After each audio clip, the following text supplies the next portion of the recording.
So in this case, I think that it's important to mention that these food access models are intervention schemes, right?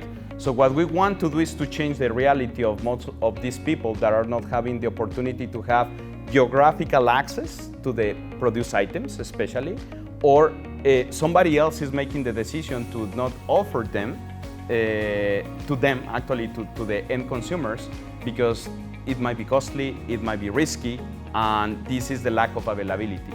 So for that, in this case, we are working closely with Tufts University and with the city of Somerville in Massachusetts, and we decided to evaluate 4 different food access models. One of them is to create a low-cost Instacart, right?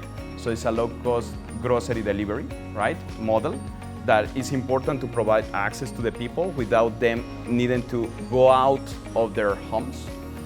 The second model is to create ride-sharing systems in order to get the people from their homes to their grocery stores and back, because something that we observe in these so-called food deserts is the lack of accessibility, right? And the ride-sharing system can be a very good connector to avoid these type of problems and give all of these people the dignity of choice to travel out of their homes and go into a grocery store, right?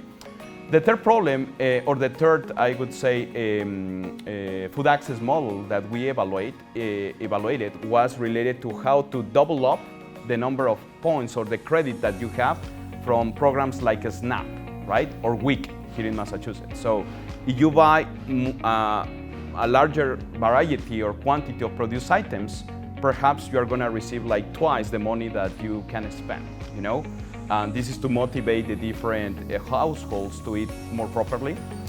And this helps nutrition and awareness and also affordability. And last but not least is how to use the nano stores, even in the United States, to help the underserved communities to have access to produce items in general terms. So we were collaborating with a few nano stores here in order to understand what will motivate them to offer more produce items. And something big that we observe is a concern that they have. On the one hand, they don't have the proper equipment to do that, right? There is no fridge there, because otherwise we're gonna be like removing some of their products from their shelves, and this means money for them. And they cannot risk that. They cannot make this jeopardy on their side, you know? The other point that we found is sometimes they find really difficult to, to make sure that they offer proper produce items at the quality that they need. Therefore, they end up having like a kind of risk aversion, you know, to buy produce items or fresh goods, because they don't want them to get spoiled or expired before they can sell them. And if they do, well, they will end up, throwing their money to the trash. So it's a very difficult problem. It's like a vicious circle. If you don't have somebody that demands these products, then you're not gonna provide access to them.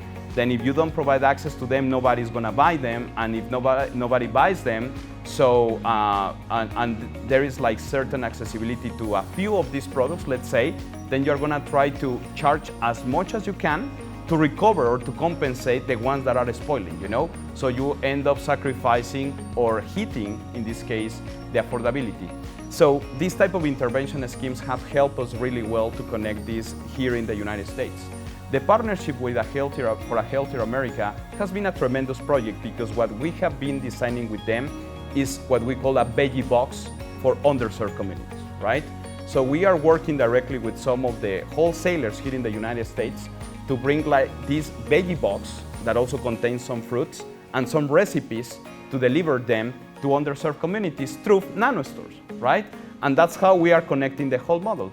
And talking about Latin America, we also developed a similar project for favelas or for underserved communities in Brazil, specifically in a city called Rio Grande, in Rio Grande do Sul, the southeast state in Brazil. And something that we found is that if you provide more affordability to people, then they will get this basket and they will continue rebuying it, you know? So there is hope, there is people that are changing their behavior based on that. Just if you give a little bit more of money and you bring something that connects the farmers, the smallholder farmers, in the case of Brazil, this is what we did. We connected the smallholder farmers of carrots, onions, and many other products directly to the end consumers through the nano stores. The nano store was a community hub, a healthy community hub, just for the people or the households to go there and pick up their boxes. And it was really nice because if you think about it, the people will need to cook these products, right? And they need cooking oil, they need matches, they need lighters, they need salt and many other ingredients. And who's gonna provide those? The shopkeeper. So it's a cross sale, so it's really nice. And of course, there are so many other projects that I can discuss, but probably I'm gonna choose only one more. And it's related to food banks, right? We also work a lot with food banks. I didn't mention this quite a lot in the prep, but I would like to pick this one up because providing food equity and creating these channels to recover food is really important. All of this food that is about to spoil in small restaurants or in other, let's say, big retailers can be used by someone else. And that's why we need to create like those channels to recover all of this food and to make sure that we divert it to the right population. Who are helping on that? Well, the food banks, right? And what we are trying to do with them is to build better logistics strategies to make a difference and provide more food equity to community kitchens, for instance.